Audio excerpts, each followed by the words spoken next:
So we're on to question 4 of heat, and we're looking at the barbecue area. There is a wall on one side of the barbecue area. One half of the wall is painted white and the other half of the wall has exposed dark bricks, as shown in the diagram below. The whole wall is in full sun during the day. Question A. Describe how the whole wall gets warm during the day. So the whole wall means we're not looking at dark and light or anything like that at this point. Just in general, how does it get warm during the day? And the answer is energy from where? From the sun. Travelling by sunlight is absorbed in the wall and the wall heats up. Okay. B. This is where we get into the detail. Explain why the rate of heating of the white and dark coloured parts of the wall are different. So white is a good reflector. It's a good reflector of radiant energy. So most of the energy, not absorbed. Which means that the rate is low and it doesn't get as hot, or the rate of heating is much slower. Okay, so turning that about, for the dark wall, the dark colours are good, not good reflectors, good absorbers of radiant energy. So most heat energy is absorbed, which leads to a high rate of temperature change. I think that covers it. C.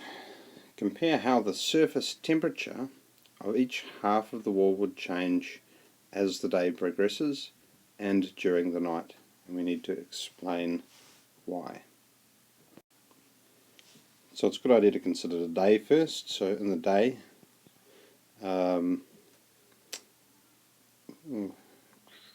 yeah, that's clear. We're sort of repeating ourselves a little bit from above, but as the day progresses, the white wall will heat up slowly,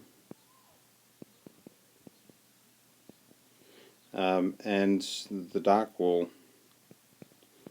will heat fast, for the reasons we've seen above, that white's a good reflector and dark is a good absorber. And since we're looking at the temperature in total, I guess, the dark will have a higher overall temp than the white. Okay, and then when we come to night time, the same properties that make white a good reflector of heat will mean that it's slow to cool down. So white,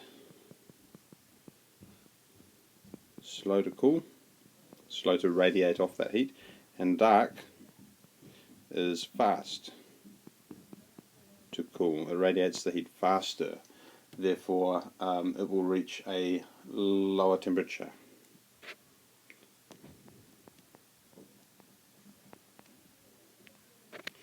Okay, and that covers it.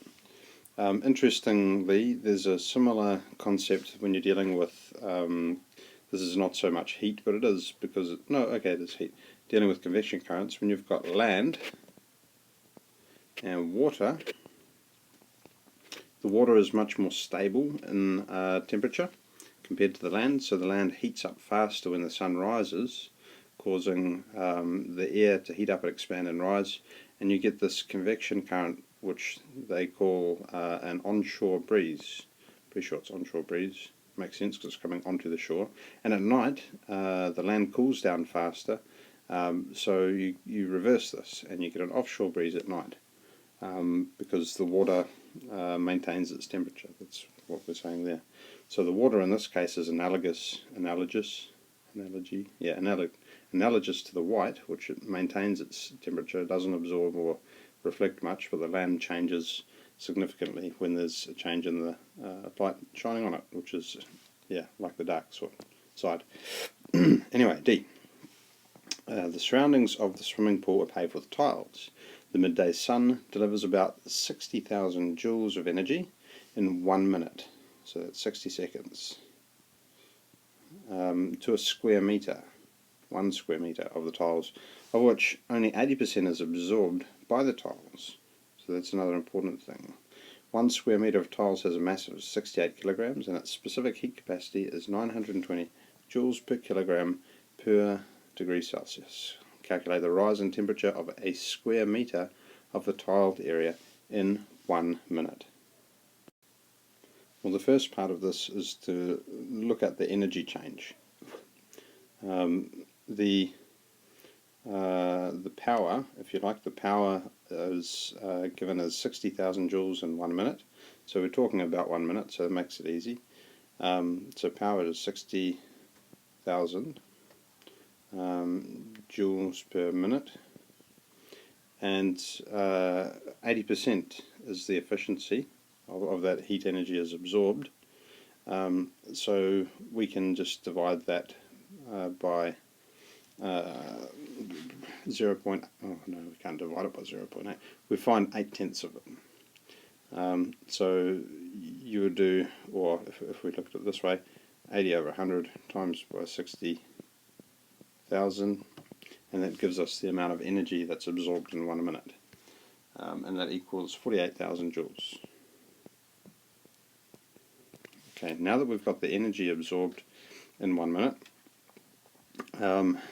and we have the mass, so we've got this, we've got the specific heat capacity, which was 920 joules per kilogram per degree Celsius, and the temperature is what we're trying to find out.